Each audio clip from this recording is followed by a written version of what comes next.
السلام عليكم ورحمة الله. بسم الله الحمد لله والصلاة والسلام على رسول الله وعلى آله وصحبه أجمعين. أما بعد، فإن خير الحديث كتاب الله وخير الحديث هدي محمد صلى الله عليه وسلم وشر الأمور محدثاتها وكل محدثة بدعة وكل بدعة ضلالة.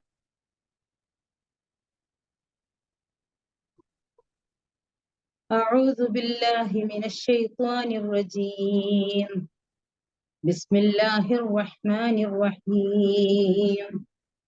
أفرأيتم الماء الذي تشربون أأنتم أنزلتموه من المزن أم نحن المنزلون لو نشاء جعلناه أجاجا فلولا تشكرون أفرأيتم النار التي تورون أأنتم أنشأتم شجرتها أم نحن المنشئون نحن جعلناها تذكرة ومتاعا للمقوين فسبح باسم ربك العظيم. പ്രിയപ്പെട്ട മുജീബ, തസ്ലീമ, മറ്റ് സഹോദരിമാരെ, വ്യത്യസ്ത ഇടങ്ങളിൽ നിന്ന് ഈ ഒരു വിഷയം കേൾക്കുന്നതിന് വേണ്ടിയിട്ട് നമ്മുടെ സൂമിൽ വന്നിട്ടുള്ള പ്രിയപ്പെട്ട സഹോദരിമാരെ, സർവശക്തനായ അള്ളാഹുവിന്റെ അപാരമായ അനുഗ്രഹത്തെ കുറിച്ച് അത് നമ്മളോട് ചിന്തിക്കാൻ ആവശ്യപ്പെട്ടിട്ടുണ്ട്. എനിക്കെപ്പോഴും ഈ സൂറ വാക്കിയയില് അത്ഭുതകരമായിട്ടുള്ള ഒരു സംഗതിയായിട്ടാണ് മുജീബ പറഞ്ഞ 4 കാര്യങ്ങളെ കുറിച്ച് തോന്നാറുള്ളത്. എന്ന് വെച്ചാൽ മനുഷ്യന്റെ സൃഷ്ടിപ്പിനെ കുറിച്ച്, കൃഷിയെ കുറിച്ച്, വെള്ളത്തെ കുറിച്ച്, നമ്മൾ കത്തിക്കുന്ന തീയെ കുറിച്ച്, ഈ 4 കാര്യത്തെ കുറിച്ച് അള്ളാഹു എന്ന് മാത്രമല്ല, പിന്നെ ഇതിൽ നിങ്ങൾക്കൊരു ചിന്താ വിഷയമുണ്ട് എന്ന് അള്ളാഹു പറയാണ്. നമ്മളോട് ഖുർആനിൽ ഒരുപാട് സ്ഥലങ്ങളിൽ ഖുർആൻ ചിന്തിക്കുന്നില്ലേ, നിങ്ങൾ കോമൺ സെൻസ് ഉപയോഗിക്കുന്നില്ലേ, ഗ്രഹിച്ചു മനസ്സിലാക്കണില്ലേ എന്നൊക്കെ ഇങ്ങനെ ചോദിക്കാറുണ്ട്.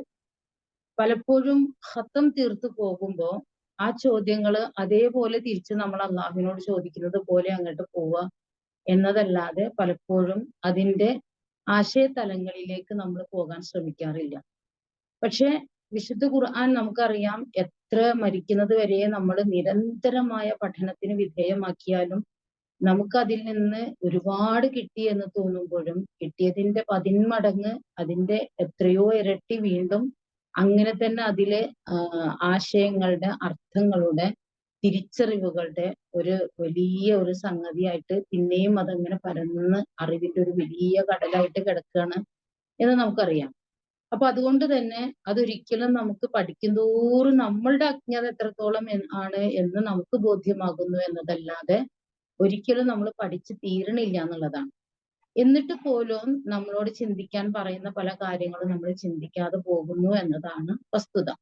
അപ്പൊ 4 കാര്യങ്ങളെ കുറിച്ച് നിങ്ങൾക്കതൊരു ചിന്താ വിഷയമാക്കിയിരിക്കുന്നു എന്നൊക്കെ പറയുമ്പം അതിന്റെ ഒരു പാർട്ടാണ് കഴിഞ്ഞത് എന്ന് മുജീബ പറഞ്ഞു. രണ്ടാമത്തത് വരാനിരിക്കണുള്ളൂ. 3ഉം 4ഉം ആണ് ഇന്ന് നമുക്ക് പറയാനുള്ളത്. എത്ര മണിക്കൂറുകൾ പറഞ്ഞാലും തീരാത്ത അത്രയും ആശയങ്ങൾ അതിനുണ്ട് എന്ന ബോധ്യത്തോടു കൂടി തന്നെയാണ് ചില സൂചനകൾ മാത്രം തരാനാണ് പറ്റുള്ളൂ. കാരണം നമ്മുടെ സമയം വളരെ പരിമിതമാണല്ലോ. നമുക്കറിയാം, തീയും വെള്ളവും എന്നത് ഒരു വല്ലാത്ത ബന്ധമുണ്ട്. അതിനല്ലാതെ തന്നെ തീ കെടുത്താനാണ് നമ്മൾ വെള്ളം ഉപയോഗിക്കുന്നത് എങ്കിൽ വെള്ളം തിളപ്പിക്കാൻ നമ്മൾ ഉപയോഗിക്കുന്നത് തീയാണ്. മനുഷ്യ ജീവിതത്തിന്റെ ഏറ്റവും ഏതാണ്, ചക്രമാണോ ആദ്യം കണ്ടുപിടിച്ചത്, തീയാണോ ആദ്യം കണ്ടുപിടിച്ചതെന്ന് ചോദിച്ചിട്ടുണ്ടെങ്കിൽ ഇതിനൊക്കെ നൂറ്റാണ്ടുകളുടെ പഴക്കമുണ്ട്. ഈ തിരിച്ചറിവ് മനുഷ്യനെ ലഭിച്ചിട്ട് എന്ന് നമുക്ക് മനസ്സിലാക്കാൻ സാധിക്കും. അതുകൊണ്ട് തന്നെ വെള്ളത്തെ കുറിച്ച് നമ്മൾ ചിന്തിക്കുകയാണെങ്കിൽ ഖുർആൻ 63ഓളം സ്ഥലത്ത് വെള്ളത്തെ കുറിച്ച് പറഞ്ഞിട്ടുണ്ട്. ആകാശത്തു നിന്ന് അള്ളാഹു ഇറക്കുന്ന വെള്ളത്തെ കുറിച്ച്, ആ ഇറക്കുന്ന രീതിയെ കുറിച്ച്, ജലചക്രത്തെ കുറിച്ച് ഒക്കെ നമ്മൾ പഠിച്ചിട്ടുമുണ്ട്.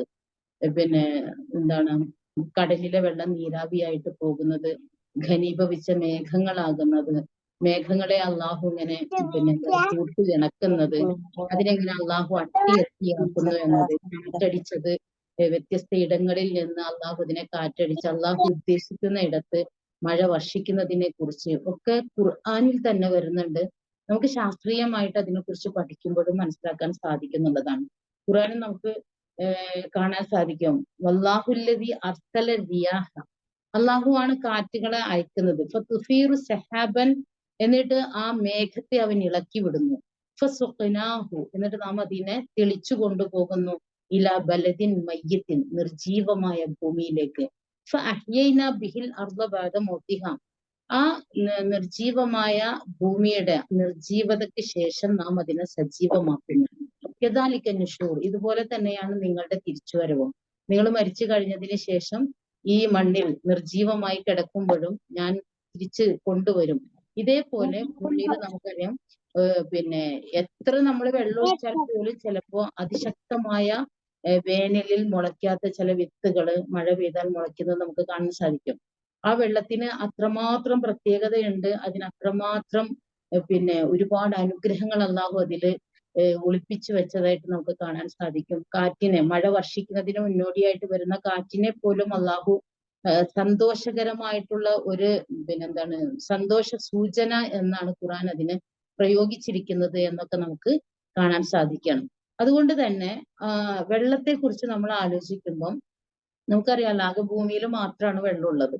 അപ്പോ പിന്നെ അത് അള്ളാഹുവിന്റെ ഒരു മഹത്തായ അനുഗ്രഹം. എത്ര നമുക്ക് പറഞ്ഞാലും തീരാത്ത അത്രയും വലിയ ജീവന്റെ തുടിപ്പായിട്ട് ഈ പിന്നെ വെള്ളത്തോട് കൂടി 80% വെള്ളം, അല്ലെങ്കിൽ ഈ ഭൂമിയിലെ ജീവജന്തുക്കൾക്ക് പിന്നെ ഭൂമിയിലുള്ള സകല അള്ളാഹുവിന്റെ സൃഷ്ടികളെയും ഒക്കെ നമ്മൾ എടുത്തു നോക്കുകയാണെന്നുണ്ടെങ്കിൽ വെള്ളത്തിന്റെ അംശം ഇല്ലാത്തതായിട്ട് നമുക്ക് കാണാൻ സാധിക്കില്ല. ഭൂമിയുടെ പിന്നെ 2/3 വെള്ളമാണ് എന്ന് നമുക്കറിയാം. നമ്മൾ സാധാരണ ഒരു കടല്, ഒരുപാട് കടലുകളാണ് നമ്മൾ എണ്ണാറുള്ളത്. പിന്നെ പസഫിക് സമുദ്രം, ഇന്ത്യൻ മഹാസമുദ്രം, അറ്റ്ലാന്റിക്, ഇങ്ങനെ നമ്മൾ എണ്ണുമ്പോൾ ശരിക്കും നമ്മൾ പഠിക്കുകയാണെങ്കിൽ ഈ സമുദ്രം എല്ലാം കൂടി ഒന്ന് തന്നെയാണ്. ഭൂമിക്ക് ഒരു അരഞ്ഞാണമായിട്ട് ഇത് നിൽക്കുന്നു എന്ന് പറയുമ്പോൾ വ്യത്യസ്ത ഇടങ്ങളിലായിട്ട് നമുക്ക് അതിനെ കാണാൻ സാധിക്കുന്നു എന്നതാണ്. ഓരോ വൻകരകള് ഇതിനോട് ചേർന്ന് ഉയർന്നു നിൽക്കുന്നതായിട്ട് നമ്മൾ മനസ്സിലാക്കുമ്പോൾ ശരിക്കും ഒരു കടലായിട്ട് തന്നെ നമുക്ക് തോന്നുന്നുള്ളൂ. പക്ഷെ അത് ഇതിന്റെ ഒരു പ്രതിഭാസവും ഇതിന്റെ പിറകിലുള്ള അള്ളാഹു എന്ന മഹാശക്തിയെയും നമ്മൾ മനസ്സിലാക്കുമ്പോഴാണ് ഈ വെള്ളമുള്ള ഭൂമിയെ കുറിച്ചും ഈ ഭൂമിയിലുള്ള ജീവന്റെ തുടിപ്പുകളിലൊക്കെ വെള്ളത്തിന്റെ അംശം ഉള്ളതായിട്ടും അതിനെ ഏറ്റവും കൂടുതലായിട്ടും ഒക്കെ നമുക്ക് കാണാൻ സാധിക്കുന്നത്. ഇപ്പോ പിന്നെ നമുക്ക് വെള്ളം കിട്ടുമ്പോഴുണ്ടാകുന്ന സന്തോഷം, വെള്ളം കിട്ടാതെ വരുമ്പോഴുണ്ടാകുന്ന വേവലാതികൾ, അസ്വസ്ഥതകൾ, ബേജാറും ഒക്കെ പിന്നെന്താണ്, ആടുജീവിതം എന്ന സിനിമ പോലും അതിന്റെ ഒരു ഇതിലേക്ക് നമ്മൾ എത്തി നോക്കുമ്പോൾ വന്യമായ ഒരു മരുഭൂമിയും ആ മരുഭൂമിയിൽ കുടിക്കാൻ പോലും പരിമിതമായ വെള്ളവും വെള്ളം കിട്ടാതെ മരിച്ചു പോകുന്ന ഒരു കഥാപാത്രത്തെയും ഒക്കെ നമ്മൾ വായിക്കുമ്പോൾ ലോകത്തിലെ ഏറ്റവും ഭീകരമായിട്ടുള്ള ഒരു മരണം പോലും അത് വെള്ളം കിട്ടാത്തതായിട്ടുള്ള മരണമായിട്ടാണ്. മണ്ണ് കപ്പിങ്ങനെ വെള്ളം കിട്ടാതെ അങ്ങനെ തൊണ്ട പൊട്ടി മരിക്കുന്ന ഒരവസ്ഥ എന്ന് പറയുമ്പോൾ അത് വല്ലാത്ത ഒരവസ്ഥ തന്നെയാണ്. അത് വെച്ചിട്ട് തന്നെയാണ് അള്ളാഹു ചോദിക്കുന്നത്, നിങ്ങൾ കുടിക്കുന്ന വെള്ളത്തെ കുറിച്ച് നിങ്ങൾ ചിന്തിച്ചു നോക്കിയിട്ടുണ്ടോ എന്നാണ്. നമ്മൾ എപ്പോഴാ വെള്ളത്തെ കുറിച്ച് ചിന്തിച്ചു നോക്കിയിട്ടുള്ളത്?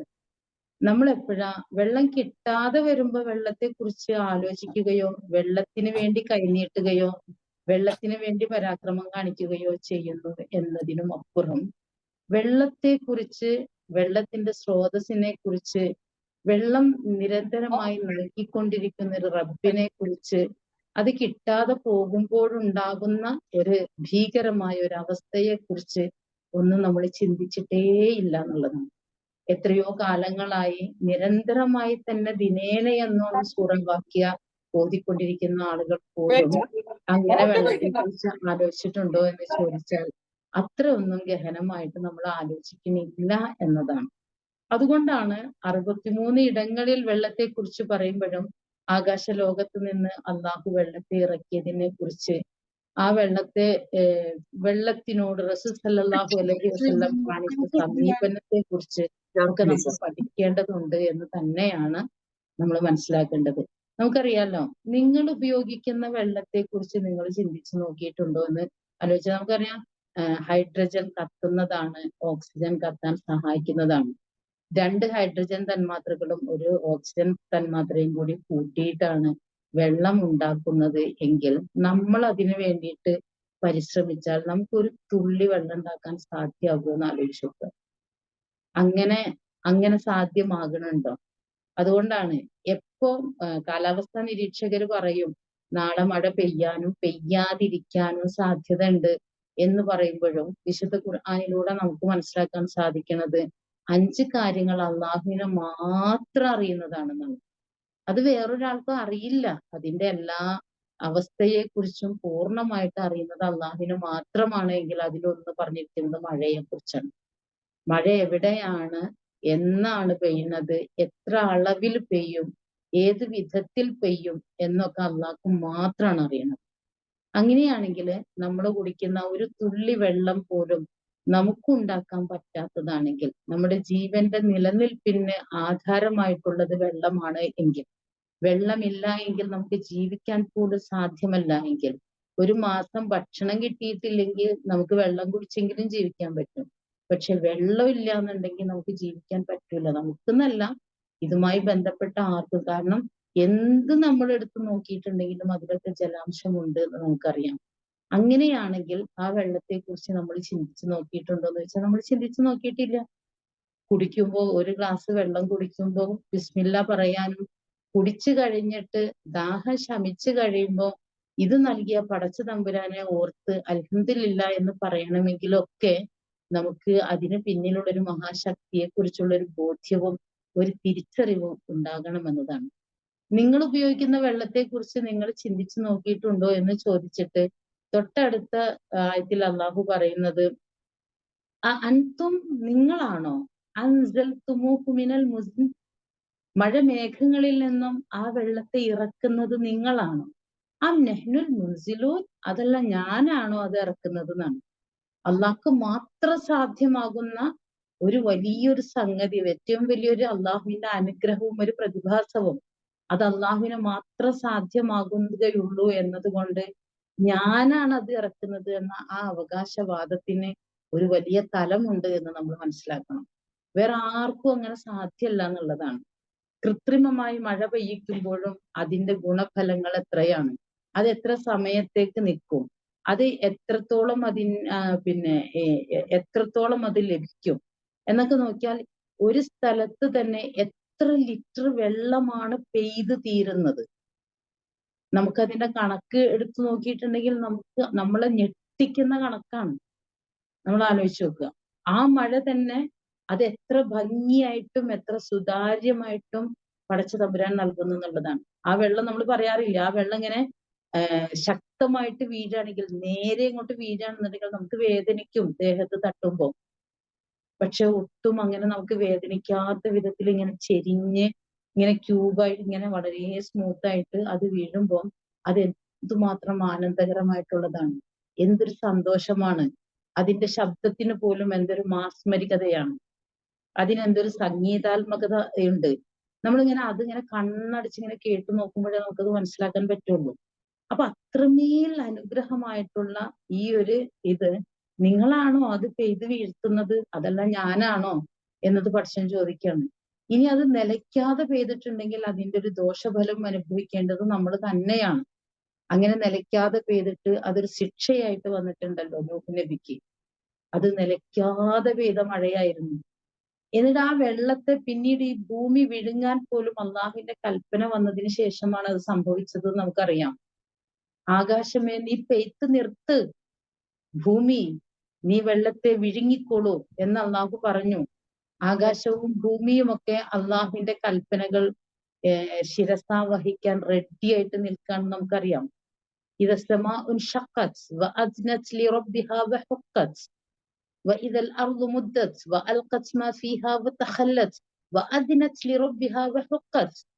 ഖിയാമത്ത് നാളിൽ ഉണ്ടാകുന്ന ഭീകരതയെ കുറിച്ച് പറഞ്ഞപ്പോൾ അള്ളാഹ് പറഞ്ഞിട്ടുണ്ട്, ആകാശം പൊട്ടിപ്പിളരും, അതിന്റെ രക്ഷിതാവിന്റെ കൽപ്പനക്ക് അത് ചെവി കൊടുക്കുന്നതാണ്. ഭൂമി അതിന്റെ ഖനിജ വസ്തുക്കൾ മുഴുവൻ പുറന്തള്ളും.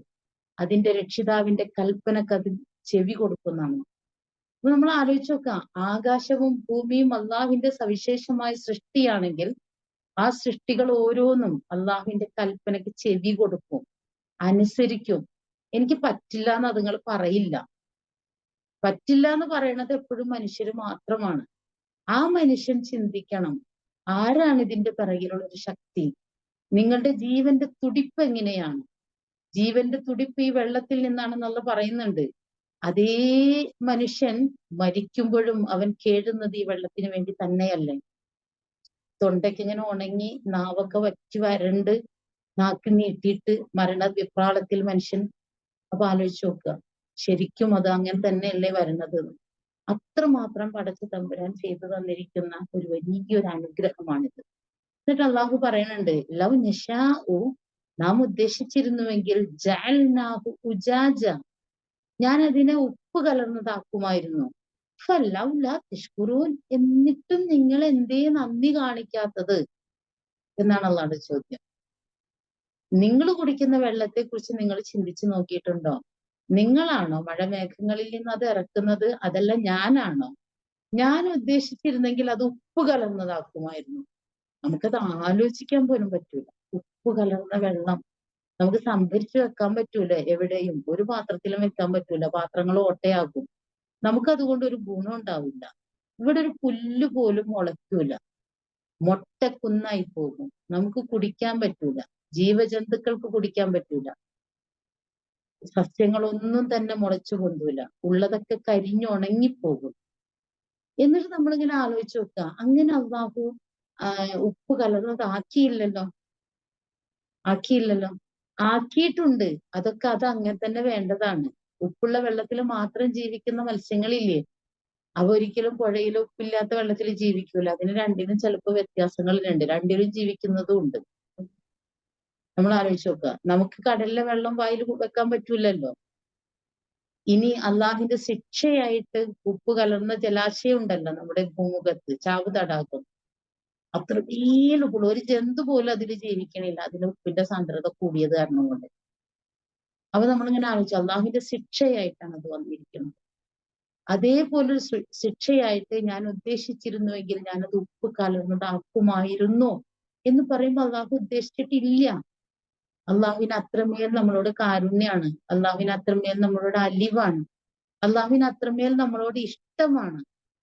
അതുകൊണ്ടാണ് ഈ പ്രാവശ്യത്തെ കേരളത്തിലെ ചൂട് എന്നൊക്കെ പറഞ്ഞാൽ നമുക്കറിയാം, സഹിക്കാൻ പറ്റാത്ത ചൂടാണ്. ഒരുപാട് ചെടികളും എല്ലാം ഉണങ്ങി കരിഞ്ഞു പോയിട്ടുണ്ട്, വെള്ളം കിട്ടാതെ. ഇപ്പോഴും വെള്ളത്തിന് വേണ്ടിയിട്ടുള്ള യുദ്ധങ്ങളാണ് വരും കാലങ്ങളിൽ നടക്കുക എന്ന് പറയുന്നുണ്ട്. വെള്ളത്തിന് പാലിനേക്കാൾ വില കൊടുക്കേണ്ട ഒരു സന്ദർഭം വന്നുകൊണ്ടിരിക്കുകയാണ് നമ്മുടെ മുമ്പിൽ. എന്നിട്ടും മനുഷ്യൻ അത് മനസ്സിലാക്കാൻ കഴിയണില്ല എന്നുള്ളൊരു വസ്തുതയും കൂടി ഉണ്ട്. അതുകൊണ്ടാണ് നൂറ്റാണ്ടുകൾക്ക് മുമ്പ് അത്രമേൽ വെള്ളമൊന്നും സുലഭമായിട്ടില്ലാത്തൊരു നാട്ടിൽ ജനിച്ച റസൂൽ സല്ലല്ലാഹു അലൈഹി വസല്ലം സുലഭമായി കിട്ടുന്ന നാട്ടുകാരോടും അല്ലാത്തവരോടും ഒക്കെ, ഇന്നിപ്പോ ഗൾഫിൽ എത്ര മരുഭൂമിയാണെങ്കിലും നമുക്കറിയാം, സംസ്കരിച്ച വെള്ളവും യഥേഷ്ടം ഉപയോഗിക്കുന്നവർ തന്നെയാണ്. വെള്ളത്തിന് കണക്കും കൃത്രിമമായിട്ടുള്ള ഒരളവൊന്നും വെച്ചിട്ടില്ല. എന്നിട്ട് പോലും അള്ളാഹുവിന്റെ പ്രവാചകനെ നമ്മളെ പഠിപ്പിക്കുന്ന ഒരുപാട് പാഠങ്ങളുണ്ട്.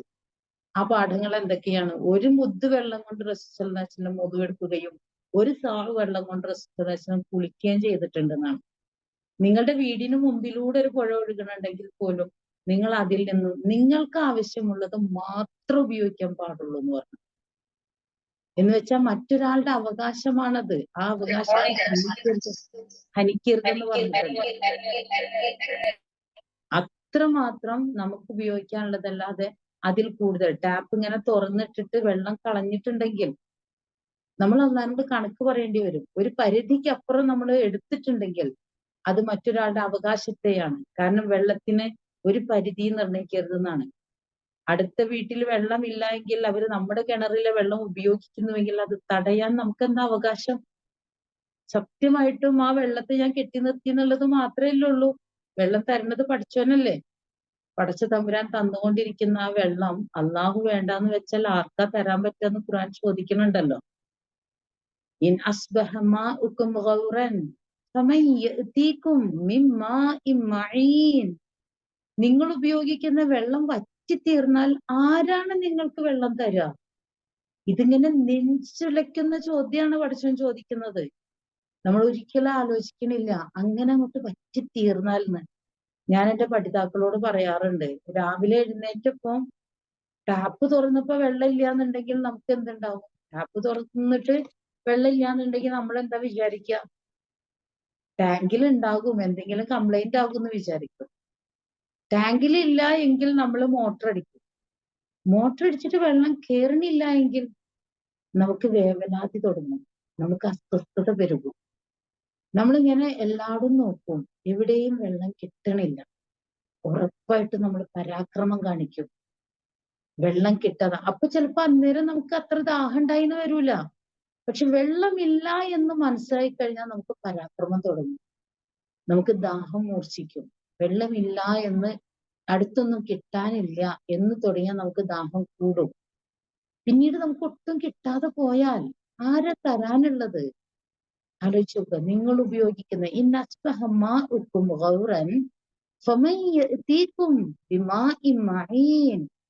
നിങ്ങൾ ഉപയോഗിക്കുന്ന വെള്ളം വറ്റിത്തീർന്നാൽ ആര് തരും നിങ്ങൾക്ക് വെള്ളം എന്നാണ് അള്ളാഹു ചോദിക്കുന്നത്.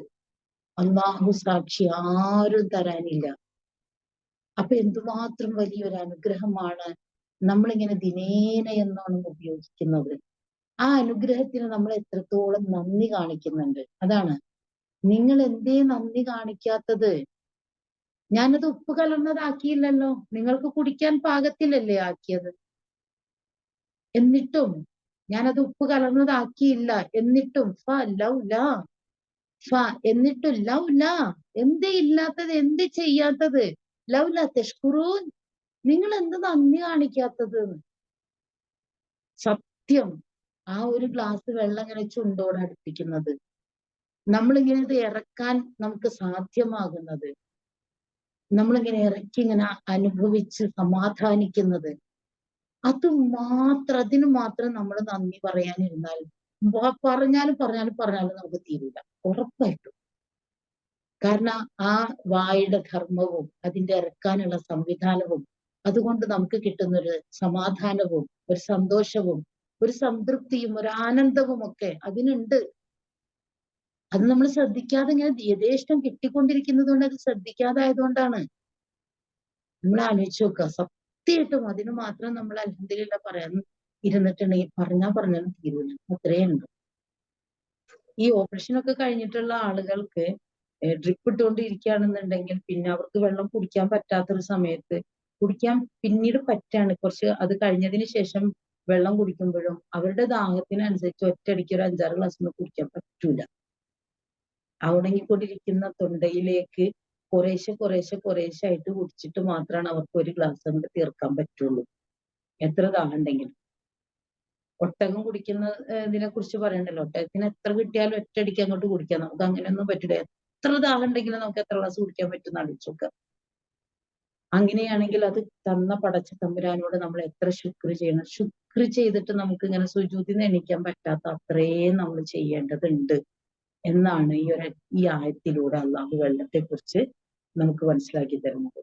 പക്ഷേ ആ വെള്ളത്തെ നമ്മൾ ദുർവ്യയം ചെയ്യുന്നു പല തരത്തിലും. കുത്തക മുതലാളിമാര് വെള്ളം വിറ്റ് കാശാക്കുമ്പോൾ ഒരുപാട് ആളുകൾക്ക് വെള്ളം കിട്ടാതെ, വെള്ളം സർവത്ര നമ്മൾ പറയാറില്ലേ, തുള്ളി കുടിക്കാനില്ല, അങ്ങനെ മലിനമായിക്കൊണ്ടിരിക്കുന്ന ജലാശയങ്ങൾ, അതിന് നമ്മളാണ് മലിനമാക്കിയതെങ്കിൽ ഉറപ്പായിട്ടും നമുക്ക് ശിക്ഷ കിട്ടുന്നുള്ളതാണ്. നമുക്കറിയാലോ, യുദ്ധത്തിന്റെ ഒരുപാട് പോളിസികളുണ്ട്. യുദ്ധ സന്ദർഭത്തില് വിശ്വാസി സമൂഹം ചെയ്യാൻ പാടില്ലാത്ത കുറെ കാര്യങ്ങളെ കുറിച്ച് പറഞ്ഞിട്ടുണ്ട്. അതിലൊന്നിതാണ്, മരങ്ങൾ വെട്ടി നശിപ്പിക്കരുത് എന്ന് പറഞ്ഞിട്ടുണ്ട്. കുട്ടികളെയും വൃദ്ധരെയും സ്ത്രീകളെയും ഒന്നും ചെയ്യരുതെന്ന് പറഞ്ഞിട്ടുണ്ട്. ജലാശയങ്ങൾ മലിനമാക്കരുത് എന്ന് പറഞ്ഞു.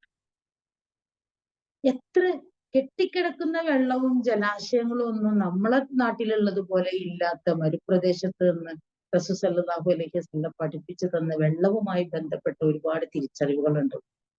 ആ തിരിച്ചറിവുകളിലേക്ക് നമ്മൾ ചെന്നെത്തുകയാണെങ്കിൽ നമുക്ക് ഒരുപാട് കാര്യങ്ങളാണ് മനസ്സിലാക്കാൻ പറ്റുന്നത്. റസൂൽ സല്ലല്ലാഹു അലൈഹി വസല്ലം പറഞ്ഞില്ലേ, കെട്ടിക്കിടക്കുന്ന വെള്ളത്തിൽ മൂത്രം ഒഴിക്കരുതെന്ന് പറഞ്ഞു. പിന്നെ എന്തിനാ അത് ഉപയോഗിക്കാൻ പറ്റൂലല്ലോ. ആലോചിച്ച് നോക്കുക. അത് ഒരാളും അറിയില്ലല്ലോ, വെള്ളത്തിൽ മൂത്രമൊഴിച്ചപ്പോ ആരറിയാൻ പോകുന്നു. പക്ഷെ ചെയ്യരുതെന്നുണ്ടെങ്കിൽ അതൊരു വിശ്വാസിയോടുള്ള അള്ളാഹുവിന്റെ കൽപ്പന, റസൂലിലൂടെ അള്ളാഹു നമുക്ക് നൽകിയിരിക്കുന്നതാണെന്നുണ്ടെങ്കിൽ നമ്മൾ ചെയ്യാൻ പാടില്ല എന്നുള്ളതാണ്. യുദ്ധസന്ദർഭത്തിൽ പോലും ജലാശയങ്ങൾ മലിനമാക്കരുത് എന്ന നിർദ്ദേശമുണ്ട്. ഒരു സമൂഹത്തിന്റെ വെള്ളം കൂടി മുട്ടിക്കരുത് എന്നുള്ളതാണ്.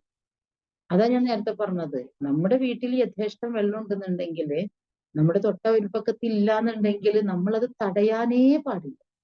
അവരും കൂടെ എടുത്തോട്ടെ എന്ന് വെക്കണം. ഈ ലോകത്തെ ഏറ്റവും പ്രതിഫലാർഹമായിട്ടുള്ള സ്വതക്ക എന്താണെന്ന് നമ്മൾ മനസ്സിലാക്കേണ്ടതില്ലേ? സഅദ് റളിയല്ലാഹു അൻഹു റസൂൽ സല്ലല്ലാഹു അലൈഹി വസല്ലമയോട് പറയുന്നുണ്ട്, റസൂലെ, പിന്നെ എന്റെ ഉമ്മ ഭയങ്കരമായിട്ട് ധർമ്മം ചെയ്യുന്ന ഒരാളായിരുന്നു. ഉമ്മ മരിച്ചു. ഉമ്മാക്ക് വേണ്ടിയിട്ട് ഞാൻ എന്താ ധർമ്മം ചെയ്യേണ്ടതെന്ന് ചോദിച്ചപ്പോ റസൂൽ സല്ലല്ലാഹു അലൈഹി വസല്ലം പറഞ്ഞല്ലോ, ഉമ്മാക്ക് വേണ്ടി ഒരു കിണർ കുഴിച്ചോളൂ എന്ന് പറഞ്ഞു. നിങ്ങൾ ആലോചിച്ച് നോക്കുക, എന്തുമാത്രം പ്രതിഫലം കിട്ടുന്ന സദക്ക ജാരിയയാണത്. എക്കാലവും അതിലെ വെള്ളം ഉപയോഗിക്കുന്നതിനനുസരിച്ച് ആരാണോ അത് ചെയ്തു വെച്ചത് അവരുടെ ഖബറിലേക്ക് എത്തിക്കൊണ്ടിരിക്കും. ആർക്ക് വേണ്ടിയാണോ ചെയ്തു വെച്ചത് അവരുടെ ഖബറിലേക്ക് അതിന്റെ പ്രതിഫലം എത്തിക്കൊണ്ടിരിക്കുമെങ്കിൽ ഏറ്റവും പ്രതിഫലാർഹമായിട്ടുള്ള ഒരു സൽപ്രവൃത്തിയാണ് ഒരാൾക്ക് വെള്ളം കൊടുക്കുക എന്നത്. അത് പടച്ച തമ്പുരാനാണ് തന്നിരിക്കുന്നത്. ആ പടച്ച തമ്പുരാൻ തന്നിരിക്കുന്ന ആ വെള്ളത്തെക്കുറിച്ച് നമ്മൾ ആലോചിക്കുകയും അതിനോട് നന്ദിയുള്ളവരാവുകയും പടച്ച തമ്പുരാന്റെ ഈ ഒരു അനുഗ്രഹത്തിന് ഓരോ സമയത്തും നമ്മൾ ശുക്ർ ചെയ്യുകയും ചെയ്യേണ്ടതുണ്ട് എന്നുള്ളതാണ്. അതുപോലെ തന്നെ അതിനെ നമ്മൾ ദുരുപയോഗം ചെയ്യരുത് എന്നുള്ളതാണ്. റസൂൽ സല്ലല്ലാഹു അലൈഹി വസല്ലം വളരെ പരിമിതമായിട്ടുള്ള വെള്ളമാണ് ഉപയോഗിച്ചിരുന്നത്. ചിലരുണ്ടല്ലോ, സോപ്പ് തേക്കണതിന്റെ മുമ്പ് തന്നെ ഒരു 4 ബക്കറ്റ് വെള്ളം തീർത്തിട്ടുണ്ടാവും.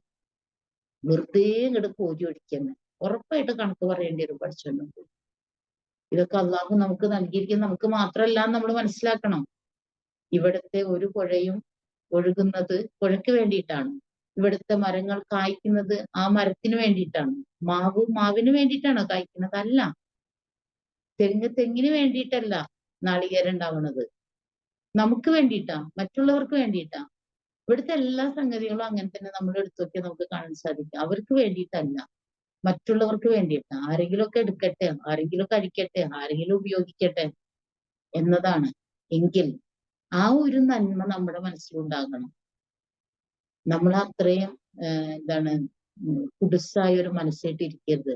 നമ്മുടെ മനസ്സിൽ ഒരു വിശാലത ഉണ്ടാക്കണം. എന്നിട്ട് മറ്റുള്ളവർക്ക് കൂടി അത് പങ്കുവെക്കാനുള്ള ഒരു മനസ്സ് നമ്മൾ കാണിക്കണം എന്നുള്ളതാണ്. അപ്പൊ അതുകൊണ്ട് തന്നെ ദുരുപയോഗം ചെയ്യരുത്.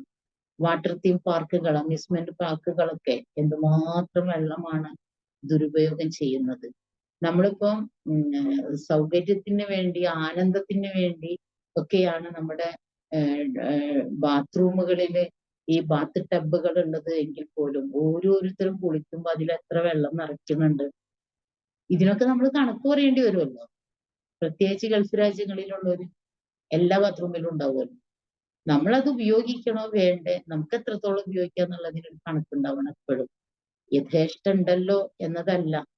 യഥേഷ്ടമുള്ള പുഴയുടെ അടുത്താണ് നിങ്ങളുടെ വീടെങ്കിൽ പോലും നിങ്ങൾക്ക് ആവശ്യത്തിൽ മാത്രമേ അതിൽ നിന്ന് ഉപയോഗിക്കാൻ പാടുള്ളൂ എന്ന് പഠിപ്പിച്ച പ്രവാചകൻ സല്ലല്ലാഹു അലൈഹി വസല്ലമയുടെ വചനത്തിന്റെ പ്രസക്തി എക്കാലത്തും നിലനിൽക്കുന്നുണ്ട് എന്ന് നമ്മൾ മനസ്സിലാക്കുന്നു. അതുകൊണ്ടാണല്ലോ എന്താണ് ലോകത്തിലെ ഏറ്റവും വലിയ വെള്ളച്ചാട്ടം അതിനേക്കാളും വലിയ പൊക്കമുള്ള ഉയരമുള്ളതാണല്ലോ ആഫ്രിക്കയിലെ സിംബാബ്വേയിലുള്ളത്. പക്ഷെ അത് വറ്റി വരണ്ടു എന്നൊക്കെ പറയുമ്പോ, അല്ല അത് വെള്ളമില്ലാതെ ആയിപ്പോയി എന്നൊക്കെ പറയുമ്പോ, അതേ വെള്ളത്തിന് തന്നെ ഇത്ര ഇങ്ങനെ സ്വച്ഛമായി ഒഴുകുന്ന, ശാന്തമായി ഒഴുകുന്ന, ശാന്തമായിട്ടുള്ള അല്ലെങ്കിൽ കുതിച്ചു ഒഴുകുന്ന വെള്ളച്ചാട്ടങ്ങളും അല്ലാത്തതൊക്കെ ഉള്ളിടത്ത് തന്നെ നമ്മളിപ്പോ എത്ര അപകട മരണങ്ങളാണ് കാണുന്നത്. പെട്ടെന്നൊരു സമയത്ത് വെള്ളത്തിന്റെ പവർ അങ്ങോട്ട് കൂടുന്നത്.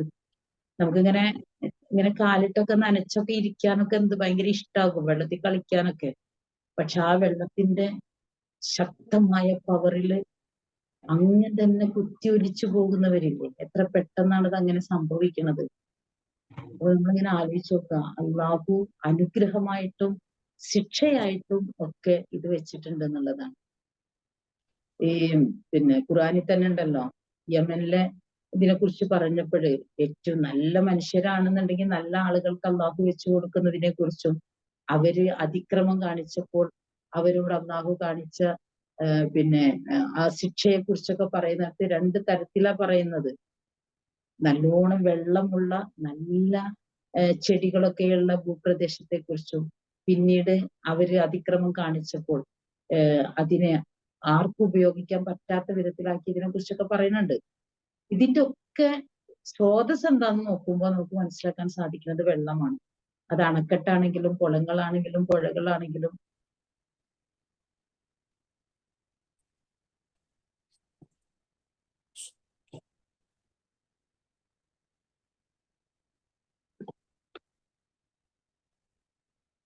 കേൾക്കുന്നില്ലല്ലോ? അതെ, എനിക്ക് ഒരു കോൾ വന്നതാണ്. ശരി ടീച്ചർ. ഓക്കെ. അപ്പൊ അതുകൊണ്ട് നമ്മൾ ഈ ആയത്ത് ശരിക്ക് വീണ്ടും വീണ്ടും നമ്മൾ ആലോചിക്കുക. നിങ്ങൾ ഉപയോഗിക്കുന്ന വെള്ളത്തെ കുറിച്ച് നിങ്ങൾ ചിന്തിച്ചു നോക്കിയിട്ടുണ്ടോ? നിങ്ങളാണോ അത് മഴമേഘങ്ങളിൽ നിന്നിറക്കിയത്, അതല്ല ഞാനാണോ? ഞാൻ ഉദ്ദേശിച്ചിരുന്നുവെങ്കിൽ അത് ഉപ്പ് കലർന്നതാക്കുമായിരുന്നു. എന്നിട്ടും നിങ്ങൾ എന്തേ നന്ദി കാണിക്കാത്തത് എന്നതാണ്. അപ്പൊ നമ്മളെല്ലാം ഇറക്കുന്നത് അള്ളാഹുവാണ്. അള്ളാഹു അത് ഉപ്പ് കലർന്നതാക്കിയിട്ടില്ല. ഓരോ ഇറക്ക് വെള്ളത്തിന് നമ്മൾ അള്ളാഹുവിനോട് നന്ദി കാണിക്കേണ്ടതുണ്ട്. കിട്ടിയ ജലത്തെക്കുറിച്ചും അത് ഉപയോഗിക്കേണ്ട രീതിയെക്കുറിച്ചും അതിന് നന്ദി കാണിക്കേണ്ടതിനെ കുറിച്ചും ഒക്കെ നമ്മൾ ചിന്തിക്കേണ്ടതുണ്ട്. വരും കാലം വെള്ളത്തിന് വേണ്ടിയിട്ടുള്ള യുദ്ധങ്ങൾ നടക്കുമെന്നാണ് പറയുന്നത്. ഒരു തുള്ളി പോലും പാഴാക്കാതെ, ഒരു തുള്ളി പോലും നഷ്ടപ്പെടുത്താതെ, അത് മറ്റുള്ളവരുടെ ഒരു അവകാശത്തെ ഹനിക്കലാകുമെന്ന ബോധത്തോടു കൂടി, തിരിച്ചറിവോടുകൂടി കൂടുതൽ കൂടുതൽ അതിനെക്കുറിച്ചുള്ള ചിന്തയും പഠനവും മനനവും ഒക്കെ ഉണ്ടാകണം എന്നാണ് അതുമായി ബന്ധപ്പെട്ട് എനിക്ക് പറയാനുള്ളത്. അടുത്തത് നമുക്ക് പഠിക്കാനുള്ളത് നിങ്ങൾ കത്തിക്കുന്ന തീയെ കുറിച്ച് നിങ്ങൾ ചിന്തിച്ചു നോക്കിയിട്ടുണ്ടോ എന്നാണ്. ശരിക്കും ഇങ്ങനെ നമ്മൾ അത്രയൊന്നും അതിനെക്കുറിച്ച് ചിന്തിച്ചിട്ടില്ലല്ലോ. ഞാൻ തന്നെ ഈ ആയത്തിന്റെ നിങ്ങൾ ചിന്തിക്കുന്നില്ലേ, നിങ്ങൾക്ക് ഞാനിതൊരു ചിന്താ വിഷയമാക്കിയിട്ടുണ്ട് എന്നൊക്കെ പറഞ്ഞപ്പോൾ ഞാൻ അതിന്റെ പിറകെ കൂടിയപ്പോഴാണ് എനിക്കിങ്ങനെ കുറേ കാര്യങ്ങൾ മനസ്സിലാക്കാൻ സാധിക്കുന്നത്. അപ്പോഴാണ് നമ്മളിങ്ങനെ നിങ്ങൾ കത്തിക്കുന്ന തീയെ കുറിച്ച് നിങ്ങൾ ചിന്തിച്ചു നോക്കിയിട്ടുണ്ടോ? എന്നിട്ട് അന്ന് ചോദിക്കുന്ന അടുത്ത ചോദ്യം എന്താണെന്നറിയോ? ആ അൻതും അൻശഅതും ഷജറതഹ അം നഹ്നുൽ മുൻഷിഊൻ. ആ അൻതും നിങ്ങളാണോ, അൻശഅതും ഷജറതഹ ആ തീയുണ്ടാകുന്ന മരത്തെ സൃഷ്ടിച്ചുണ്ടാക്കിയത് നിങ്ങളാണ്. അം നഹ്നുൽ മുൻഷിഊൻ അതല്ല ഞാനാണ് ഉണ്ടാക്കിയതെന്നാണ്. അതാ ഞാൻ പറഞ്ഞത്, ഞാനാണ് അത് ഇറക്കിയതെന്ന് പറയുന്ന പടച്ച തമ്പുരാന്റെ ഒരു അവകാശവാദം. അതുപോലെ മരങ്ങൾ ഇങ്ങനെ കൂട്ടി ഉരസുമ്പോ തീ ഉണ്ടാകുക, അതിൻ്റെ ഉള്ളിൽ അത്തരത്തിലുള്ള ഘടകങ്ങൾ സംവിധാനിച്ചിരിക്കുന്നത്. അതങ്ങനെ ഒരു പ്രത്യേകതയിൽ വരുമ്പോ അത് അങ്ങനെ ഉണ്ടല്ലോ, നല്ല ചൂടുള്ള സമയത്തൊക്കെ കാട്ടിലൊക്കെ ഭയങ്കര തീ ആളിപ്പടരുന്ന എന്തുകൊണ്ടാ? പുല്ലുകൾ ഇങ്ങനെ കൂട്ടി ഉരസുമ്പോ. ആരാണ് അങ്ങനെ ഒരു സംവിധാനം? അതെന്തിനു വേണ്ടിയാണ്? അങ്ങനെ ഒരു അപകടം ഉണ്ടാക്കാൻ വേണ്ടി മാത്രമല്ലല്ലോ. തീ എന്നൊരു വലിയ പ്രതിഭാസം അള്ളാഹു നമുക്കൊരു തിരിച്ചറിവിന്റെ വലിയ പാഠമായിട്ട് നൽകുകയാണ്. നമുക്കറിയാമല്ലോ, പച്ചക്കറി കഴിക്കുന്നത് ശരീരത്തിന് ആരോഗ്യത്തിന് അങ്ങനെ ഗുണം, അത്രയും ഗുണം എന്നൊക്കെ ഇങ്ങനെ പറയുമ്പോ തന്നെ നമ്മൾ മനസ്സിലാക്കേണ്ടത് നമുക്ക് വേവിച്ച ഭക്ഷണം കഴിക്കാൻ ഇഷ്ടം. പച്ചക്കറി ആണെങ്കിലും പച്ചക്കറിക്കുന്നതിനേക്കാൾ ഇഷ്ടം ടേസ്റ്റ് ഒക്കെ നമുക്ക് തോന്നാറുള്ളത് വേവിച്ചിട്ടാണ്. തീ എന്നൊരു പ്രതിഭാസം ഇല്ലാന്നുണ്ടെങ്കിൽ നമുക്ക് വേവിച്ചിട്ട് ഇറച്ചി മീനൊന്നും കഴിക്കാൻ പറ്റൂലല്ലോ. അപ്പൊ തീ ഉള്ളത് കൊണ്ടല്ലേ ടേസ്റ്റി ആയിട്ടുള്ള ഭക്ഷണമൊക്കെ നമുക്ക് കഴിക്കാൻ പറ്റണത് തീ ഇല്ലെങ്കിൽ. ഇനി അത് മാത്രാണല്ലോ, പണ്ട് എന്താണ് ആയുധങ്ങൾ ഉണ്ടാക്കാൻ ഇങ്ങനെ തീയിലിട്ട് ചൂളയിലിട്ട് തല്ലിപ്പരത്തി മൂർച്ച കൂട്ടിയ ആയുധങ്ങൾ ഉണ്ടാക്കാനും പിന്നെ ഇതിനെയൊക്കെ ചുട്ട് തിന്നാനും ഒക്കെയാണ് തീ അവർ ഉപയോഗപ്പെടുത്തിയിരുന്നത് എങ്കിൽ, പിൽക്കാലത്ത് പിന്നീടുള്ളൊരു കാലഘട്ടത്തിൽ തീയുടെ ഇത് നമ്മൾ മനസ്സിലാക്കുക. എത്ര എത്ര എത്ര സംവിധാനങ്ങൾക്ക് വേണ്ടിയിട്ടാണ് ഇതിനെ ഉപയോഗിക്കുന്നത് നമ്മൾ ആലോചിച്ചു. ഞാൻ പറഞ്ഞല്ലോ, ഇത് നിങ്ങൾ ചിന്തിക്കേണ്ട വിഷയമാണെന്ന് പറഞ്ഞപ്പോൾ നമ്മളിങ്ങനെ ചിന്തിക്കുമ്പോഴാണ്, തീയില്ല എങ്കിൽ നമ്മുടെ ഫർണിച്ചറുകള്, നമ്മുടെ അടുക്കളയിൽ ഒരുപാട് ഉപകരണങ്ങള്, നമ്മൾ യാത്ര ചെയ്യുന്ന വാഹനങ്ങൾ, അത് ഫ്ലൈറ്റ് ആകട്ടെ, ബസ്സാകട്ടെ, കാറാകട്ടെ, ലോറി ആകട്ടെ, പിന്നെ എന്താണ് ടൂ വീലർ ആകട്ടെ, സൈക്കിൾ ആകട്ടെ, എന്തും ആകട്ടെ, അതൊക്കെ ഇങ്ങനെ പിന്നെന്താണ് അതിന്റെ ഓരോ പാർട്സും കൂട്ടി യോജിപ്പിക്കാനും അത് നിർമ്മിക്കാനും ഉണ്ടാക്കാനും എന്തിനാണ് തീ ഉപയോഗിക്കാത്തതെന്ന് ആലോചിച്ചു. അപ്പോ വിപ്ലവകരമായ ഒരു ജീവിതത്തിന്റെ വ്യത്യസ്തമായ തലങ്ങളിൽ അതിനെ മാറ്റിവെച്ചുകൊണ്ടൊരു ജീവിതം നമുക്ക് സാധ്യമാകും. യന്ത്രവൽകൃത ജീവിതത്തിന്റെ സകല തലങ്ങളെയും ഈ തീ സ്പർശിച്ചിട്ടല്ലാതെ ഇല്ല എന്നാണ് നമ്മൾ. ഇനി അത് മാത്രമാണോ? തീയുടെ ഈ താപനിലയിലുള്ള വ്യത്യാസങ്ങളെ നമ്മൾ പഠിക്കുക. ഒരിക്കലും മുമ്പ് നമ്മൾ വിളക്കിൽ കത്തിച്ചിരുന്ന തീയുടെ ചൂടല്ല, അല്ലെങ്കിൽ അടുപ്പിൽ കത്തിക്കുന്ന തീയുടെ ചൂടല്ല ഗ്യാസിനുള്ളത്. അതേ ചൂട് തന്നെ അല്ല പിന്നെ മറ്റു പല പെട്രോളിനുള്ളത്. നമുക്കറിയാം ഇതിനൊക്കെ താപനിലയിൽ വ്യത്യാസമുണ്ട്. എന്നിട്ട് പിന്നെ നമ്മൾ പഠിക്കേണ്ട ഒരു സംഗതിയുണ്ട്. വെള്ളം എന്നത് സ്വർഗത്തിന്റെ ഏറ്റവും വലിയൊരു അനുഗ്രഹമായിട്ട് അള്ളാഹു പറയുന്നുവെങ്കിൽ, നാളെ പരലോകത്ത് സ്വർഗത്തിൽ ചെല്ലുമ്പോൾ ഈ അനുഗ്രഹത്തെ കുറിച്ചാണ് അള്ളാഹു ആദ്യം ചോദിക്കുക. നിങ്ങൾക്ക് കുടിക്കാൻ ഞാൻ വെള്ളം തന്നില്ലേ എന്നാ ചോദിക്കുക. നിങ്ങളുടെ ജീവിതത്തിന്റെ തുടിപ്പായിട്ട്, ജീവന്റെ തുടിപ്പായിട്ട്, നിങ്ങളുടെ ജീവിതത്തിന്റെ സൗഭാഗ്യവും അനുഗ്രഹവുമായിട്ട് ഞാൻ നിങ്ങൾക്ക് വെള്ളം തന്നില്ലേ എന്നാണ് അള്ളാഹുവിന്റെ ചോദ്യം, പരലോകത്തെ ചോദ്യം, വിചാരണ വേളയിലെ ചോദ്യം ഉണ്ടാവുന്നത്. സ്വർഗത്തിൽ ഒഴുകുന്ന സ്വച്ഛമായ പുഴയെ കുറിച്ച് പറയുന്നുണ്ട്. സ്വർഗത്തിൽ കുടിക്കാൻ കിട്ടുന്ന ഹൗദുൽ കൗസറിനെ കുറിച്ച് പറയുന്നുണ്ട്. ഈ ഭൂമുഖത്ത് സംസം എന്ന ഒരു മഹത്തായ വെള്ളവും ആ വെള്ളവുമായി ബന്ധപ്പെട്ട സംസ്കൃതിയും, അതിനെ ഇങ്ങനെ കാലാകാലം ഓർമ്മിക്കാൻ പാകത്തിലുള്ള ഹജ്ജും അതുമായി ബന്ധപ്പെട്ട കാര്യങ്ങളൊക്കെ നമ്മൾ ആലോചിച്ച് നോക്കുക. അതേപോലെ തന്നെ എല്ലാ നദീതട സംസ്കാരങ്ങളും ഈ വെള്ളങ്ങളുമായിട്ടാണ് ബന്ധപ്പെട്ട് വന്നിട്ടുള്ളതെന്ന് നമ്മൾ പഠിക്കാം. എന്നാൽ നരകത്തിലേക്ക് ഇങ്ങോട്ട് വരുമ്പോൾ തീ മാത്രമാണ്. അതിന്റെ വ്യത്യസ്തമായിട്ടുള്ള ഗ്രേഡാണ്, അതിന്റെ താപനിലയുടെ തീഷ്ണതയാണ്. പക്ഷെ ആ തീയെ നമ്മൾ പഠിക്കുമ്പോൾ ഇവിടുത്തെ തീയില് കത്തിയാലും മനുഷ്യൻ ഒരു 25%, 30%, 40% ഒക്കെ ആകുമ്പോഴേക്ക് എന്തായാലും മനുഷ്യൻ മരിച്ചു പോകും. പക്ഷെ നരകത്തിലെ തീ കത്തിക്കരിഞ്ഞ് കരിക്കട്ടയായാലും മരിക്കൂ. ഓർമ്മയുണ്ടാകും, ജീവൻ ഉണ്ടാകും, ഓർമ്മയുണ്ട്. മരണം എന്ന പ്രതിഭാസം തന്നെ ഇല്ലാത്തത് കൊണ്ടാണ്. ആലോചിച്ച് നോക്കുക. അതും തീയല്ലേ? അതും തീയാണ്. ഇവിടുത്തതും തീയല്ലേ? ഇവിടുത്തതും തീയാണ്. ഇവിടുത്തെ തീയുടെക്കാളും 70 ഇരട്ടി ചൂടുള്ള തീയാണത്, നരകത്തിലെ തീ. പക്ഷേ ആ തീയില് കത്തിക്കരിയാന്നല്ലാതെ ഒരിക്കലും ആ തീയില് മരിച്ചു പോകൂല എന്നുള്ളതാണ് നമ്മൾ പഠിക്കേണ്ട ഏറ്റവും വലിയൊരു പാഠം. എന്നിട്ട് നമ്മൾ മറ്റൊരു തീയെ കുറിച്ച് ആലോചിച്ച് നോക്കുക. ഇവിടത്തെ തന്നെയുള്ള തീ, ഇബ്രാഹിം നബി അഗ്നികുണ്ഡത്തിലേക്ക്, നമുക്കറിയാമല്ലോ, ആളിക്കത്തുന്ന അഗ്നികുണ്ഡം. അതിങ്ങനെ ആകാശം മൊത്തം ഇങ്ങനെ തീജ്വാലകൾ ഇങ്ങനെ ആളിങ്ങനെ പടരുമ്പോഴും അതിലേക്ക് ഇബ്രാഹിം നബിയെ വലിച്ചെറിഞ്ഞിട്ട്, ഇബ്രാഹിം നബിയുടെ, എന്റെ പഠിതാക്കളോട് പറഞ്ഞു കൊടുക്കുന്നത് അതിന്റെ അത്ര ഇത് മനസ്സിലാക്കാനാണ്. ഇബ്രാഹിം നബിയുടെ ഒരു രോമത്തിന്, ഒരു പുരികത്തിന്, കൺപീലിക്ക്, ഒരു മുടിനാരിനെ കത്തിക്കാൻ പറ്റിയിട്ടില്ല. തീയില് ആളിക്കത്തുന്ന തീയിൽ ഇബ്രാഹിം നബി ഇരിക്കുമ്പോ ആളിക്കത്തുന്ന തീക്ക് തണുപ്പു, ആ തീനാളങ്ങൾക്ക് തണുപ്പു, ഒട്ടും ചൂടില്ല. അപ്പൊ ഇനി ഈ ശത്രുക്കൾ ഇങ്ങനെ ഇപ്പൊ കരിയൻ ചാരമാകുമെന്ന് വിചാരിക്കുന്നിടത്താണ് ഇബ്രാഹിം നബി ഇങ്ങനെ കൂളായിട്ടിരിക്കുന്നത്. കൂളാകാനല്ലേ അള്ള പറഞ്ഞത്, യാനാർ കുനി ബർദം വസലാമൻ അലാ ഇബ്രാഹിം. അല്ലയോ അഗ്നി, അതാണ് അള്ളാഹുവിന്റെ ഓരോ സൃഷ്ടിയോടും അള്ള പറയുമ്പോ എന്താണോ പറയണത് അത് അങ്ങനെ തന്നെ അനുസരിക്കുകയാണ്. നമ്മളാണെങ്കിൽ 100 ചോദ്യം ചോദിക്കും, ഇപ്പൊ തന്നെ വേണോ പഠിച്ചവനെ, കുറച്ചൊക്കെ കഴിഞ്ഞിട്ടൊക്കെ പോരെ എന്നൊക്കെ ചോദിക്കും നമ്മൾ. അങ്ങനെയില്ല, അപ്പൊ തന്നെ അതാണ്ട് അനുസരിക്കുകയാണ്. യാനാർ, അഗ്നി, അള്ളാടെ വിളിയാണ്. കുനി ബർദം വസലാമൻ അലാ ഇബ്രാഹിം, നീ ഇബ്രാഹിമിന് തണുപ്പും രക്ഷയുമേകൂ എന്ന് പറയുമ്പോൾ അഗ്നിയുടെ സ്വാഭാവികമായിട്ടുള്ള അസ്ഥായിയായിട്ടുള്ള ഭാവം കൊണ്ട് മാറി. അത് ഇബ്രാഹിം നബിക്ക് തണുപ്പായി മാറി, രക്ഷയായി മാറി. ബർദൻ വസലാമൻ. അങ്ങനെ ആളിക്കത്തിയ തീ കെട്ടടങ്ങി കഴിയുമ്പോ ഇബ്രാഹിം നബി വളരെ കൂളായിട്ട് അത് നോക്കും. അതും തീ തന്നെയാണ്. അത് നമ്മളിങ്ങനെ ആലോചിച്ച് നോക്കാം. അള്ളാഹുവിന്റെ സൃഷ്ടിപ്പിന്റെ അത്ഭുതങ്ങളിലൂടെ നമ്മൾ പോകും.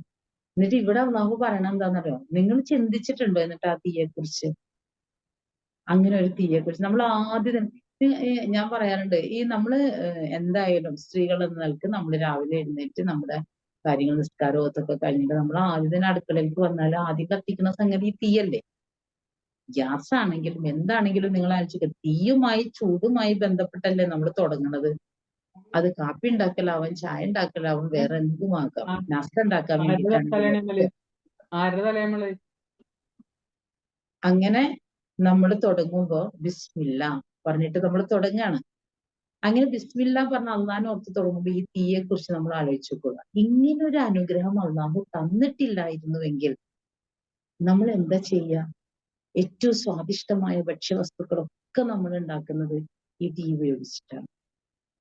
അത് മാത്രമാണ് നേരത്തെ ഞാൻ പറഞ്ഞ ജീവിതം നമ്മൾ കയ്യിലെടുത്ത പാത്രം അതാണ്, നമ്മൾ കത്തിക്കാൻ ഉപയോഗിച്ചിരിക്കുന്ന ഗ്യാസിന്റെ അടുപ്പ് അതാണ്, നമ്മള് പിന്നെ ഉപയോഗിച്ചു കൊണ്ടിരിക്കുന്ന സകലത്തിന്റെ പിറകിലും ഈ ഒരു ഇന്ധനത്തിന്റെ ഒരു അംശമുണ്ട്, അല്ലെങ്കിൽ അത് അതിലൂടെ ഉണ്ടാക്കിയെടുത്തതാണ്. എല്ലാം എല്ലാം എല്ലാം ഒന്നില് പോലും നമുക്കതിനെ മാറ്റി വെക്കാൻ പറ്റാത്ത വിധത്തിൽ. എന്നിട്ട് പോലും നമ്മൾ ആ തീനെ കുറിച്ച് ചിന്തിച്ചിട്ടില്ല. എന്നിട്ട് അന്ന് പറയാൻ നിങ്ങൾ ചിന്തിക്കേ എന്ന് പറഞ്ഞിട്ട് നമ്മൾ ഇതേവരെ ആലോചിച്ചിട്ടില്ല. നമ്മൾ ബാക്കി എത്രയും ആയിരക്കണക്കിന് വട്ടം ഓതിയിട്ടുണ്ട്, നമ്മളെല്ലാ ദിവസവും ഓതുന്നുമുണ്ട്. അതാണ് ഇഖ്റ എന്നത്. നമ്മൾ ഇതിൽ വായിച്ചാൽ പോരാ, നമ്മൾ ഈ പ്രാപഞ്ചികമായ പ്രതിഭാസങ്ങളിലൂടെ ഇഖ്റ ആകാൻ നമുക്ക് പറ്റണം. വായനയുടെ അർത്ഥ തലങ്ങളെ പല തരങ്ങളിലേക്ക് നമ്മളിങ്ങനെ വിന്യസിക്കുമ്പോഴാണ് നമുക്ക് അള്ളാഹുവിനെ കുറിച്ച് മനസ്സിലാക്കാൻ പറ്റുന്നത്. അള്ളാഹ് അതുകൊണ്ടാണല്ലോ ഞാനുണ്ട് കേട്ടോ, ഞാനുണ്ട്, നിങ്ങളെന്നെ പേടിക്കണം അങ്ങനൊന്നുമല്ല അള്ളാഹ് പറഞ്ഞത്. അള്ളാഹു ഈ പ്രകൃതിയിലെ പ്രതിഭാസങ്ങളിലൂടെ അങ്ങനെ കണ്ടെത്താനാണ് പറഞ്ഞിരിക്കുന്നത്. പക്ഷെ നമ്മളതൊന്നും ചിന്തിക്കാൻ പഠിക്കാൻ ചെയ്യാത്തതുകൊണ്ട് നമുക്കതിനൊന്നും പറ്റിയിട്ടില്ല എന്നുള്ളതാണ് ഒരു വസ്തുത. എന്നിട്ട് അള്ളാഹ് പറഞ്ഞത് എന്താ അറിയോ? നിങ്ങൾ ചിന്തിച്ചു നോക്കിയിട്ടുണ്ടോ എന്ന് പറഞ്ഞിട്ട്, നിങ്ങളാണ് അതിന്റെ മരം ഉണ്ടാക്കിയതല്ല ഞാനാണോ എന്ന് ചോദിച്ചിട്ട് അള്ളാഹ് പറയുന്ന ഒരു വാക്കാണ് നഹ്നു, നാം, ജഅൽനാഹ, അതിനെ ആക്കിയിരിക്കുന്നു, തസ്കിറ, അതാ ഞാൻ പറഞ്ഞത്, അതിനെ ഞാനൊരു ചിന്താ വിഷയമാക്കിയിരിക്കുന്നു. ആലോചിക്കാനുള്ള, മനസ്സിലാക്കാനുള്ള ഒരു, അല്ലെങ്കിൽ അത് ഒരു പരലോകത്തെ അഗ്നിയെ കുറിച്ച് നിങ്ങൾക്ക് ചിന്തിക്കാനുള്ള ഒരു വിഷയമാക്കിയിരിക്കുന്നു. ഇപ്പൊ മതാഅൻ ലിൽ മുഖ്വീൻ, മുഖ്വീൻ എന്ന് പറഞ്ഞിട്ടുണ്ടെങ്കിൽ ഈ മരുഭൂവാസികള് അല്ലെങ്കിൽ യാത്രക്കാര്, മരുഭൂമിയിലൂടെ യാത്ര ചെയ്യുന്ന യാത്രക്കാരെന്നൊക്കെ പറയുന്നുണ്ട്. ഞാൻ ഇത് വായിക്കുമ്പോ എനിക്ക് തോന്നുന്നത് എവിടെയാണെങ്കിലും പിന്നെ ഇത് മരുഭൂവാസികളായിട്ടുള്ള അല്ലെങ്കിൽ അങ്ങനെയുള്ള ആളുകൾക്കൊക്കെ ഇതൊരു മത്താഴ്, ജീവിത വിഭവമാക്കിയിരിക്കുന്നു എന്ന് പറയുമ്പോൾ ശരിക്കും ഈ തീ കൊണ്ട് എത്ര ആൾക്കാർ ജീവിക്കുന്നുണ്ടെന്ന് അറിയാം. നമുക്ക് ഉപജീവനമായിട്ട് ഒരു ജീവിത വിഭവം അല്ലെങ്കിൽ ഒരു ഇവിടെ പറഞ്ഞിരിക്കുന്നത് അവർക്ക് അത് മരുഭൂവാസികളായിട്ടുള്ള ആളുകൾ വിശിഷ്ടമായ ഭക്ഷ്യവസ്തുക്കളൊക്കെ ഉണ്ടാക്കിയിട്ടുണ്ടെങ്കിൽ അവരിങ്ങനെ തീ കത്തിച്ചിട്ട് യാത്രക്കാരായിട്ടുള്ള സഞ്ചാരികളായിട്ടുള്ള ആളുകളെയൊക്കെ അവർ ആകർഷിക്കുന്നതാണ്. എന്നിട്ട് അവർക്കൊക്കെ വെച്ച് വിളമ്പി കൊടുക്കും. അല്ലെങ്കിൽ തന്നെ അറബികളെ കുറിച്ച് നമ്മൾ പഠിക്കുന്നത് അവർ ഭയങ്കര സൽക്കാരപ്രിയരാണെന്ന് നമുക്കറിയാലോ. അപ്പൊ ആ നിലയ്ക്ക് എല്ലാവർക്കും കൊടുക്കുക എന്നുള്ളത് അവരുടെ ഒരു രീതിയായിരുന്നു. അപ്പൊ അതിന് ഇങ്ങനെ ദൂരെ വഴിയിലൂടെയൊക്കെ ആരെങ്കിലൊക്കെ നടന്നു പോകുന്നുണ്ടെങ്കിൽ തീ കത്തുമ്പോൾ ഉറപ്പായിട്ടും അതിന്റെ അടുത്തേക്ക് ചെല്ലുമല്ലോ. അപ്പൊ നമുക്കറിയാലോ മൂസാ നബി അലൈഹി സ്വലാമയുടെ ജീവിതത്തെ നമ്മൾ പഠിക്കുമ്പോൾ മൂസാ നബി ഈ അള്ളാഹുടെ അടുത്തേക്ക് എത്തിയത് തന്നെ ഈ തീ കണ്ടിട്ടാണല്ലോ. ഭാര്യയെയും മക്കളെയൊക്കെ ഒരു ഒട്ടിരുത്തി, നിങ്ങൾ അവിടെ ഇരിക്കും, ഞാൻ ഇച്ചിരി തീ കിട്ടുമെന്ന് നോക്കട്ടെ, നമുക്ക് തണുപ്പ് അകറ്റാനും യാത്ര ചെയ്യാനും എന്നൊക്കെ പറഞ്ഞിട്ടാണല്ലോ അവിടെ എത്തിയിട്ട് പോകുന്നതും അള്ളാഹു വിളിക്കുന്നതും അള്ളാഹുമായിട്ട് സംസാരിക്കുന്നതും ഒക്കെ. അപ്പോ മരുഭൂവാസികളായിട്ടുള്ള അവരുടെ ഒരു ജീവിത വിഭവമായിട്ട് അതൊരു നിങ്ങളുടെ ഒരു ചിന്തയിലും ആലോചനയിലും വരണം എന്നൊക്കെ പറയുമ്പോൾ ഞാൻ ഇതിനെ ആലോചിച്ച് നോക്കാറുണ്ട്. റഹ്മാനായ റബ്ബേ, ഇതിപ്പോഴും അങ്ങനല്ലേ? യാത്രക്കാരായിട്ടുള്ള ആളുകൾക്ക് ഒരു എന്താണ് മത്താഴ് അല്ലെങ്കിൽ ഒരു വിഭവം എന്ന നിലക്ക് നോക്കുമ്പോൾ നമ്മൾ ആലോചിച്ച് നോക്കുക. എല്ലാ തട്ടുകടക്കാരും നിങ്ങൾ ആലോചിച്ച് നോക്ക്. രാത്രിയിൽ ഭക്ഷണം വെച്ച് വിളമ്പി കൊടുക്കുന്ന ആളുകളെയൊക്കെ ആലോചിച്ച് നോക്കുക. നമ്മുടെ നാടുകളിലൊക്കെ ഇപ്പൊ തുടങ്ങിയിട്ടുണ്ടല്ലോ. ഒരു രാത്രി എന്താണ് വൈകുന്നേരമൊക്കെ തുടങ്ങും, രാത്രി 12:30 വരെ. അല്ലെങ്കിൽ രാത്രിയിൽ പിന്നെ ഭക്ഷണം കൊടുക്കുന്ന ഭോജനശാലകളുണ്ട്, ഹോട്ടലുകളുണ്ട്, സത്രങ്ങളുണ്ട്, അങ്ങനെയൊക്കെ വരുമ്പോ ഇതൊക്കെ എന്തിനെ ബേസ് ചെയ്താ നിക്കണെന്ന് വെച്ചാൽ തീയല്ലേ. തീ എന്നൊരു സംഗതി ഇല്ലാന്നുണ്ടെങ്കിൽ തട്ടുകട ഉണ്ടോ? കപ്പലണ്ടി വറുക്കാൻ പറ്റുമോ? ആലോചിച്ച് നോക്കണം. എത്ര എത്ര ജീവിതങ്ങളുടെ കാറ്ററിംഗ് വർക്ക് മുഴുവനും നിങ്ങൾ ആലോചിച്ചു, എല്ലാ ബേക്കറികളും നിങ്ങൾ ആലോചിച്ചു, എല്ലാ അതുമായിട്ട് ബന്ധപ്പെട്ട എല്ലാ പ്രൊഡക്ട്സും നിങ്ങൾ ആലോചിച്ചു നോക്ക്. അതിന്റെ പിറകിലൊക്കെ തീയുണ്ട്, എല്ലാത്തിന്റെയും. അപ്പൊ ഇത് മാറ്റി വെക്കാൻ പറ്റുമോ നമുക്ക്? നമ്മൾ ചിന്തിക്കേണ്ടതല്ല. നമ്മൾ ചിന്തിക്കാതെ പോയത് നമ്മുടെ ഒരു കുഴപ്പമല്ലേ. അല്ലാതെ അന്ന് എന്ന് പറഞ്ഞിട്ടുണ്ട്, എത്ര നൂറ്റാണ്ടുകളായിട്ട് അന്ന് അത് പറഞ്ഞിട്ടുണ്ട്. ആയത്തിലൊരു മാറ്റവും വന്നിട്ടില്ല. ഇതിന്റെ പ്രസക്തി ഇങ്ങനെ കൂടി വന്നു എന്നല്ലാതെ. അത് ഞാൻ പറഞ്ഞത്, പണ്ട് വേട്ട പിടിച്ചൊരു മൃഗത്തെ ചുട്ട് തിന്നാനോ, അല്ലെങ്കിൽ മീൻ ചുട്ട് തിന്നാനോ, അല്ലെങ്കിൽ അവരുടെ ആയുധങ്ങൾക്ക് മൂർച്ച കൂട്ടാനോ, അതിനെ തല്ലിപ്പരത്തി ആയുധങ്ങളാക്കി മാറ്റിയെടുക്കാനോ ഒക്കെയാണ് അന്ന് തീ ഉപയോഗിച്ചിരുന്നത്. എങ്കിൽ ഓരോ ദിവസവും ഇത് ഈ ആയത്തിന്റെ പ്രസക്തി കൂടിക്കൊണ്ടേയിരിക്കല്ലേ. എന്നിട്ടും നമ്മൾ ചിന്തിക്കാതെ പോകുന്നുവെങ്കിൽ അത് നമ്മുടെ മാത്രം കുഴപ്പം, അല്ലാതെ വേറെ ആരുടേതുമല്ല. അതുകൊണ്ടാണ് അള്ളാഹു പറയുന്നത്, പിന്നെ ഇതിനെ നാം നിങ്ങളാണോ ആ തീയ ഉണ്ടാക്കുന്നത്, അതല്ല ഞാനാണോ ഉണ്ടാക്കുന്നത്? ഞാൻ അതിനൊരു ചിന്താ വിഷയമാക്കിയിരിക്കുന്നു. ദരിദ്രരായിട്ടുള്ള സഞ്ചാരികൾക്ക് ഒരു ജീവിത വിഭവമാക്കിയിരിക്കുന്നു എന്ന് പറയുമ്പോൾ ഉപജീവനത്തിന്റെ ഒരു വലിയ തലമായിട്ട് ഈ തീനെ മാത്രം ആശ്രയിച്ചിരിക്കുന്ന ഒരുപാട് ആളുകൾ, ഒരുപാട് പേര്, എണ്ണി തിട്ടപ്പെടുത്താനാവാത്തത്ര. വൻകിട വ്യവസായികളാണെങ്കിലും ഹോട്ടൽകാരാണെങ്കിലും പിന്നെ എന്താണ് ബേക്കറി സംവിധാനങ്ങളാണെങ്കിലും, അതല്ലാതെ തട്ടുകടകളാണെങ്കിലും, എന്ത് സംഗതി നിങ്ങൾ അയച്ചുക, വ്യവസായശാലകൾ തുടങ്ങിയിട്ട് ഏതും ഈ തീയെ ആശ്രയിച്ചാണ് നമ്മുടെ ജീവിതത്തിന്റെ ഒട്ടനേക തലങ്ങളിൽ.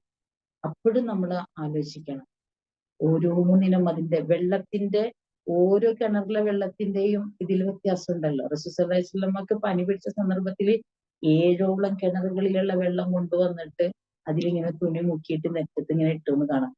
അതിന്റെ ഒക്കെ താപനിലയിലെ വ്യത്യാസമുണ്ട്. ഇതും അതേപോലെ തന്നെ, തീയുടെയും അങ്ങനെ തന്നെയാണ്.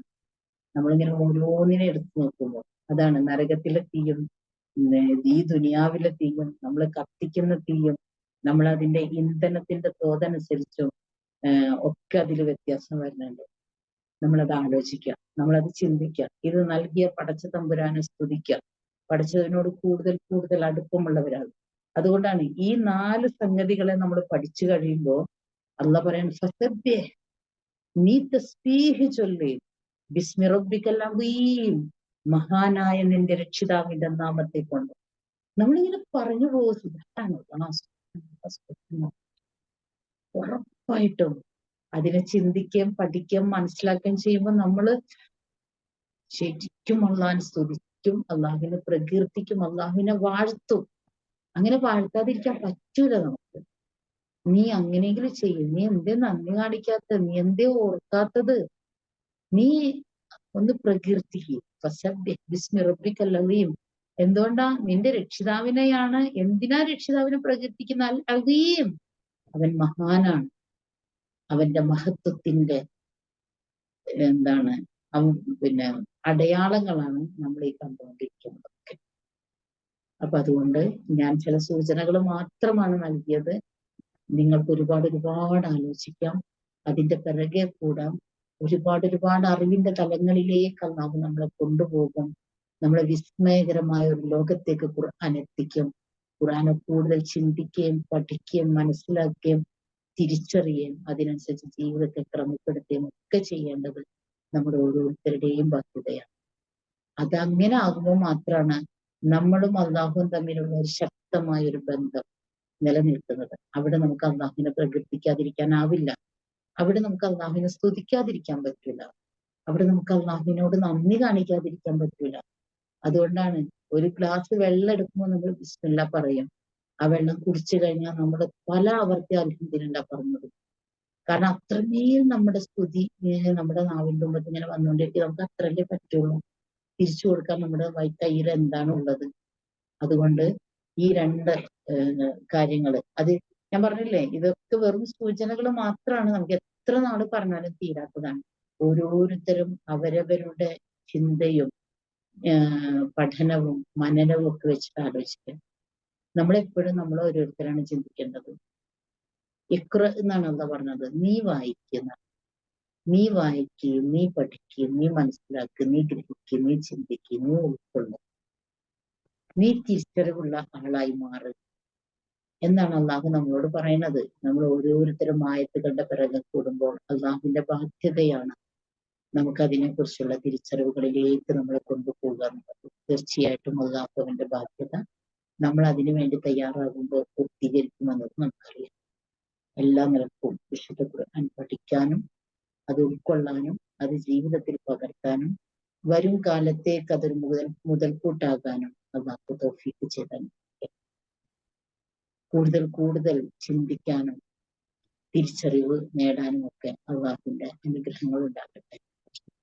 എല്ലാ നിലക്കും ഈ ഒരു വിഷയത്തെ എടുക്കുകയും അതിനെ കൂടുതൽ പഠിക്കാനുള്ള ഒരു മനോഭാവത്തിലേക്ക് ആളുകളെ എത്തിക്കാൻ ശ്രമിക്കുകയും ഒക്കെ ചെയ്ത ഷാർജ MGM എല്ലാ നന്ദിയുണ്ട്.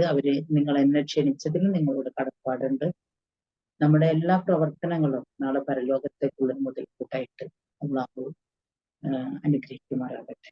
അതിന്റെ എല്ലാ ഗുണഫലങ്ങളും നാളെ നമുക്ക് ലഭിക്കുകയും ചെയ്യുമാറാകട്ടെ.